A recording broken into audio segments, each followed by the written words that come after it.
सो hello दोस्तों, welcome back to this channel. तो quantum mechanics के और एक इंपॉर्टेंट टॉपिक में आपका बहुत बहुत स्वागत है। तो आज के वीडियो में हम डिस्कस करेंगे relation between angle in laboratory and centre of mass of system. चलिए मान लेते हैं कि मेरे पास क्या है, कोई एक मास है m1 एंड दूसरा एक पार्टिकल है जिसका मास है m2। ठीक है, इन दोनों को मैंने ऐसे ज्वाइन कर दिया एंड इन दोनों के बीच का जो सेंटर ऑफ मास है यहाँ मैंने मान लिया कि यह सेंटर ऑफ मास ये में, एंड यहाँ एक ऐसे मैंने इस लाइन को थोड़ा सा लंबा किया एंड ऐसे एक यहाँ निकाला एक टेंजेंट। ठीक है, अब यहाँ टेंजेंट निकालने के बाद यहाँ मैंने मान लिया कि एंगल थीटा एल एंड यहाँ angle phi L, laboratory angle. ठीक है, अब इसके बाद क्या कर लेते हैं माय डियर, ये जो हमारे पास पार्टिकल है m1, ये क्या कर लेते हैं हम v वेलोसिटी से इस m2 पार्टिकल पे कोलाइड कर लेते हैं। तो वो मैं दूसरी डायग्राम में यहाँ लिखना चाहूंगा। यहाँ हमारे पास क्या है, पहला पार्टिकल था m1 एंड ये मैंने क्या किया था, इस स्ट्राइक कर रहे हैं हम किस वाले पार्टिकल पे, m2 पे, एंड ये कोलाइड होके कुछ इस तरीके से एंगल बनाएगा। यहाँ पार्टिकल गया मेरा m1 एंड दूसरा यहाँ पार्टिकल है मेरा m2। ठीक है, इन दोनों के बीच में एंगल है यहाँ थीटा सी एंड यहाँ है फाई सी। ठीक है, अब इन दोनों को इन दोनों के डायग्राम के लिए मैंने यहाँ कुछ थ्योरेटिकल पार्ट्स लिखाए। The laboratory coordinate system in which tangent of mass m2 initially at rest, and दूसरा है centre of mass of coordinate system in which CM यानी कि centre of mass initially and finally always rest and m1 and m2 moving towards. जो m1 and m2 है वो ये move कर रहे हैं टुवर्ड्स। एंड यहाँ देखो, consider a particle of mass m1, जो कि पार्टिकल जिस पार्टिकल का मास m1 है वो इनिशियल स्पीड से v स्पीड से विच स्ट्राइक कर रहे हैं हम किस पे, पार्टिकल ऑफ मास m2 पे। जिसका मास m2 है जिस पार्टिकल का, उस पार्टिकल पे जो जिस पार्टिकल का मास है m1 वो इनिशियल वेलोसिटी v से हम स्ट्राइक कर रहे हैं दूसरे वाले पार्टिकल पे। अब हम क्या कर लेते हैं, इसका initial momentum and final momentum भी कैलकुलेट कर लेते हैं। सो इसके बाद का बचा हुआ काम मैं आगे कंटिन्यू कर लेता हूँ। आप यहाँ तक ये दोनों डायग्राम निकालकर ये कुछ थ्योरेटिकल पार्ट्स यहाँ लिख लेना। तो देख लेते हैं इसके बाद का पार्ट्स आगे नेक्स्ट सेक्शन में। एंड इसके बाद देख लेते हैं, if the center of mass move the right with speed v prime, then the conservation of momentum will be. So my dear friends, conservation of momentum before collision and after collision जो conservation होगा वो same हो जाएगा। तो उसी को हम क्या बोलेंगे, कंजर्वेशन ऑफ मोमेंटम।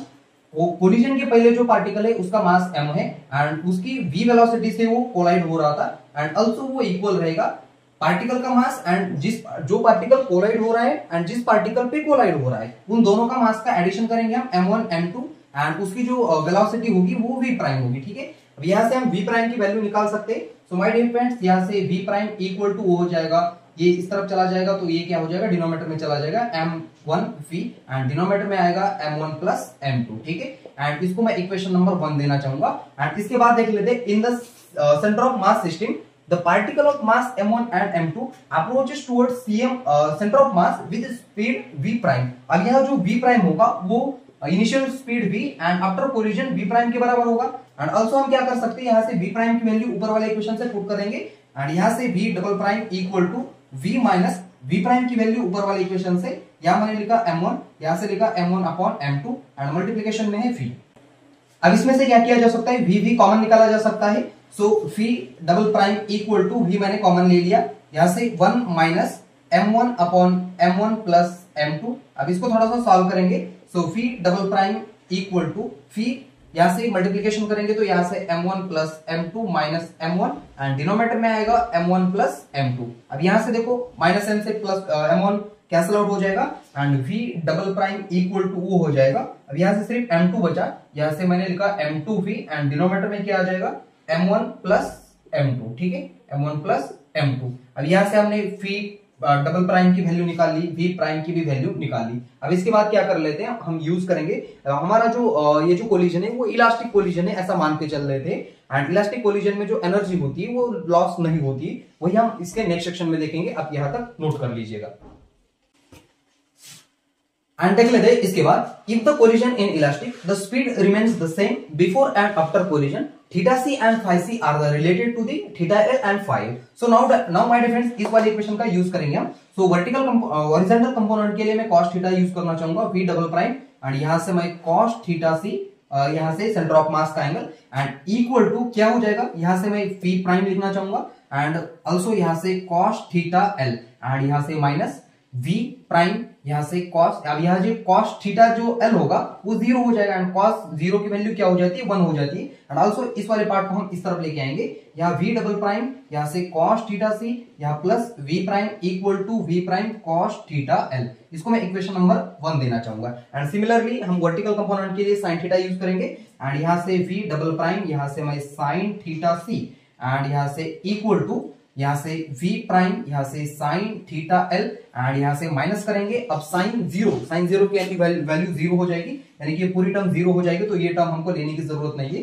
सो मैं यहाँ डायरेक्टली इसको इक्वेशन नंबर 2 देना चाहूंगा। अब इसके बाद क्या करेंगे, इक्वेशन नंबर 2 को डिवाइड करेंगे किससे, इक्वेशन नंबर 1 से। सो सिंस मैं यहां लिखना चाहूंगा equation 2 divided by equation 1 we get. अब इस वाले पार्ट को मैं डिवाइड कर रहा हूं, v prime sin theta l ऊपर लिखा, डिनोमिनेटर में आएगा v prime cos theta l and also equal to इस साइड को भी डिवाइड करना पड़ेगा, v डबल प्राइम यहां से sin theta c and denominator में आएगा ये वाला पार्ट v डबल प्राइम यहां से cos theta c and plus v prime, यहां से ये दोनों कैंसिल आउट हो जाएंगे and sin theta upon cos theta क्या हो जाएगा, tan थीटा हो जाएगा। So tan theta l equal to, अब इसमें क्या करेंगे, यहां से देखो ये पहले तो मैं एज इट इज लिखना चाहूंगा v डबल प्राइम यहां से sin theta c and denominator में है v डबल प्राइम यहां से cos theta c and plus v prime.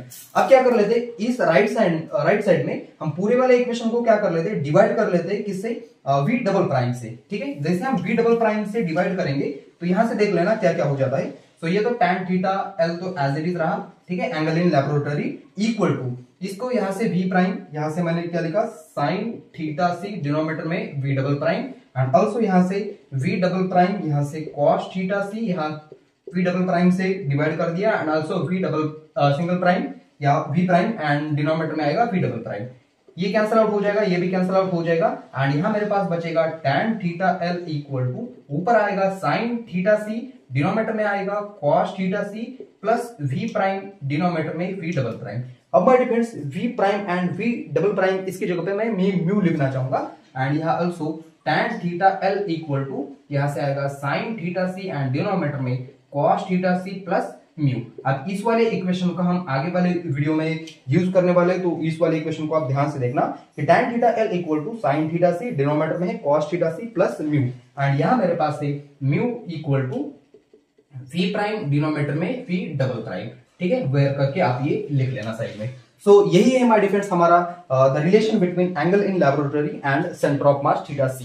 सो यहां तक आपको ये लिखना होगा एंड इसके बाद के वीडियो में हम जो क्रॉस सेक्शन है स्कैटरिंग वो लेके आएंगे एंड इस वीडियो को यहां देते फुल स्टॉप। तब तक के लिए वेरी ऑल द बेस्ट।